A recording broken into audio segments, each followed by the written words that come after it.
Hello friends, चलिए आज हम पढ़ते हैं पार्ट्स ऑफ स्पीच का चौथा भाग वर्ब।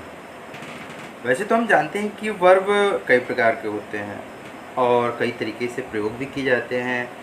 और वर्ब एक्चुअली देखा जाए तो पूरे वर्ल्ड में यही एक ऐसा शब्द है जो कि हर इंसान, हर जानवर या किसी तीसरे व्यक्ति के द्वारा जो किया जाता है, किसी भी प्रकार से होता है या किसी पे होता है।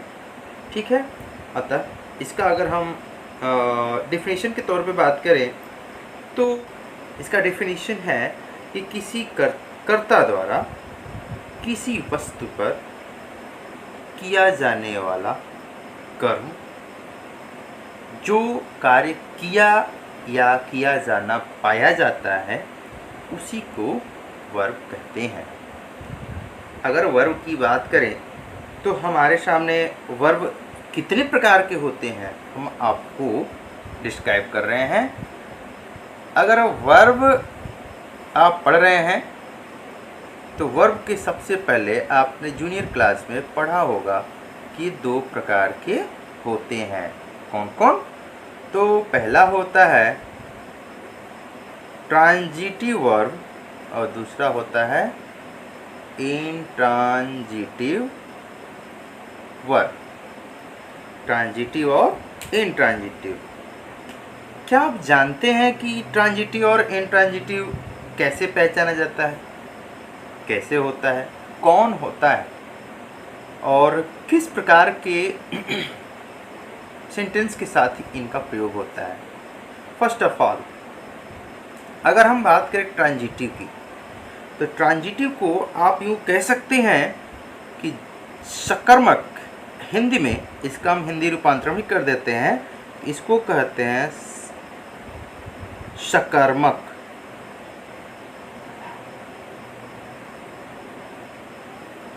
और इसको बोलते हैं अकर्मक। राइट? लेकिन सकर्मक अकर्मक जो है, इसके शब्दों में ही फर्क है। सकर्मक ट्रांजिटिव, अकर्मक इंट्रांजिटिव। मतलब हिंदी में जो हमने संस्कृत पढ़ा हुआ, जो कि संस्कृत का ही अपभ्रंश हिंदी हुआ है, संस्कृत ही जननी है हिंदी की, तो हिंदी के शब्दों के अनुसार अगर संधि विच्छेद करें तो मतलब साथ, कर्म, जो वर्ब कर्म के साथ हो। राइट? फिर एक बार ध्यान दीजिए, जो क्रिया कर्म के साथ हो वह ट्रांजिटिव। मतलब नहीं, जो जिसमें या जो क्रिया जिसके साथ कोई वर्ब जो कोई ऑब्जेक्ट न हो, अकर्मक, यानी कि बिना ऑब्जेक्ट वाला। चलिए हम देखते हैं कौन होते हैं सकर्मक। तो मैंने कहा they play football, he it's mango, you read the book। Right? फिर एक बार हम इधर देखते हैं आपका क्या है। तो इसको हम कहेंगे दे प्ले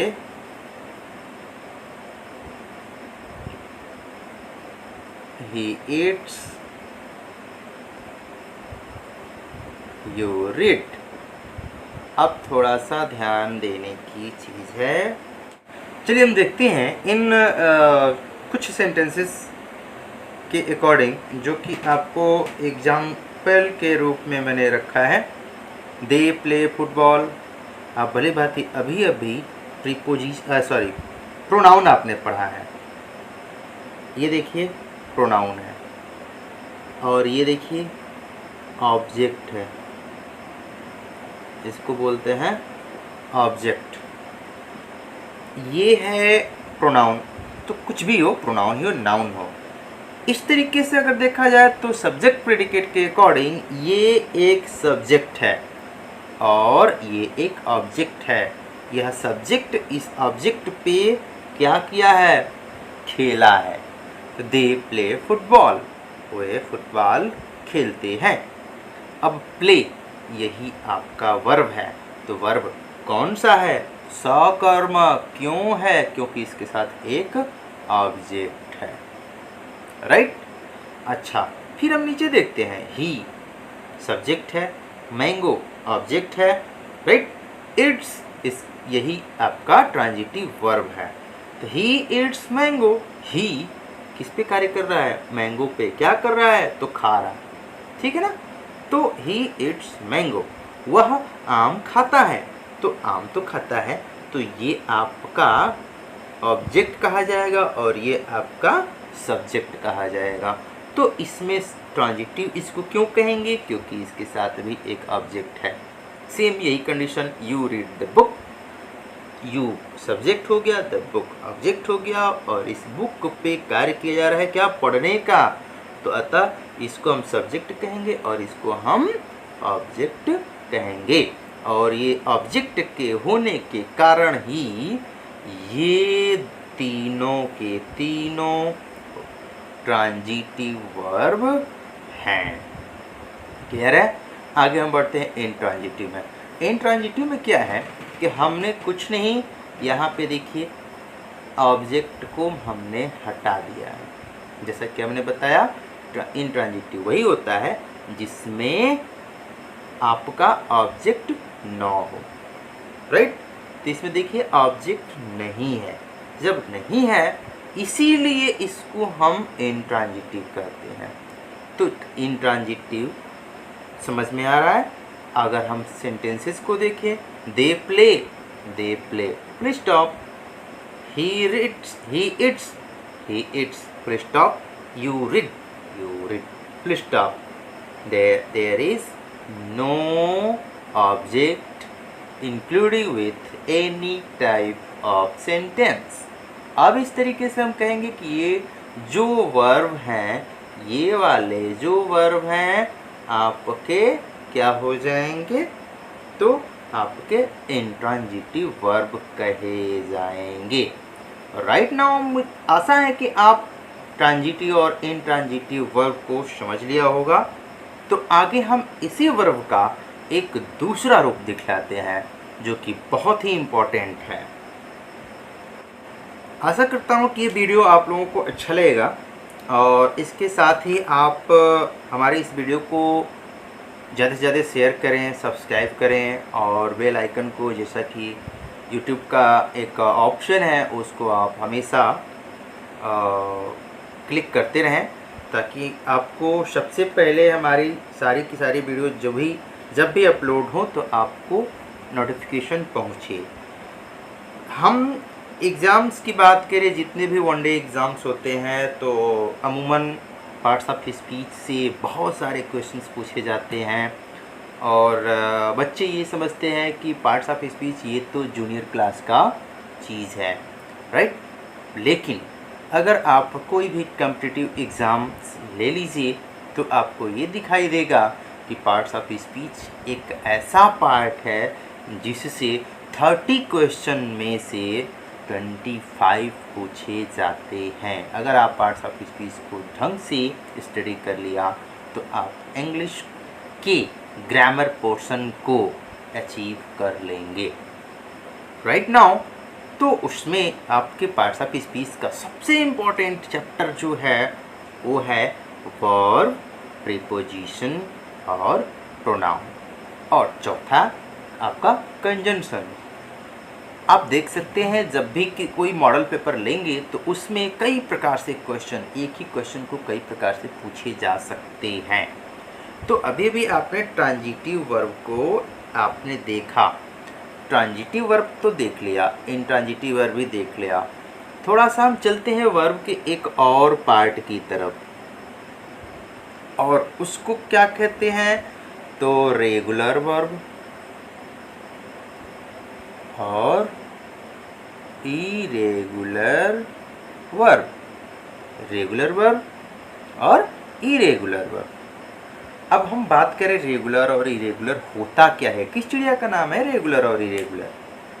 तो सबसे पहले तो हमें इसको जानना पड़ेगा, ठीक है। अगर इसको आप जानते हैं तो इसको भी भली भांति पहचान जाएंगे, ठीक है। तो इस रेगुलर को और इरेगुलर को एक छोटे से एग्जाम्पल से हम थोड़ा सा हिंट करेंगे। ध्यान दीजिए, हम कभी भी किसी भी वर्ब को जब हम पढ़ते हैं तो उसमें आप देखिएगा ईडी लगा होता है, कोई इस यहाँ पे कोई ना कोई वर्ड होता है और ईडी जुड़ा होता है, राइट। लेकिन इसमें ईडी नहीं होता है, यही अंतर है। एक छोटे से वे में आपको समझाने का ये मैंने प्रयास किया है कि जिसमें ईडी लगा हो वह रेगुलर है, जिसमें ईडी न हो वह इरेगुलर है। इसकी कोई डेफिनेशन नहीं होती, बस इसको आप ध्यान रखेंगे।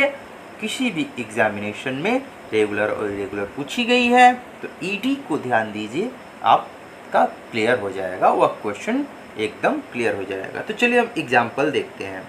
जैसे आप कहते हैं कॉल, और इसका जो दूसरा रूप होता है वो क्या होता है, तो कॉल्ड होता है। फिर एक और कॉल्ड और कॉल्ड कहते हैं ना, वॉक्ड,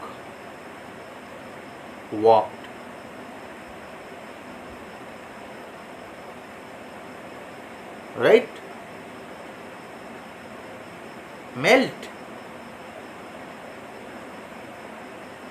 मेल्टेड, राइट। तीन ही उदाहरण लेकर हम आगे बढ़ते हैं। Called, walk, melted. ये देखिए आपके सामने दिखाई दे रहा है ना ईडी। अतः इसको हम क्या कहेंगे, रेगुलर वर्ब। और उसी तरीके से अगर हम इरेगुलर का एग्जाम्पल लें तो आप जानते हैं रोज आप कुछ न कुछ खाते रहते हैं, उसी को ले लीजिए। ईट से एट बनता है, ईट से एट बनता है। वैसे ही अगर हम दूसरे एग्जाम्पल की बात करें, बहुत सारे आते हैं, जैसे कि कट अंदर है, ईडी नहीं आया। अगला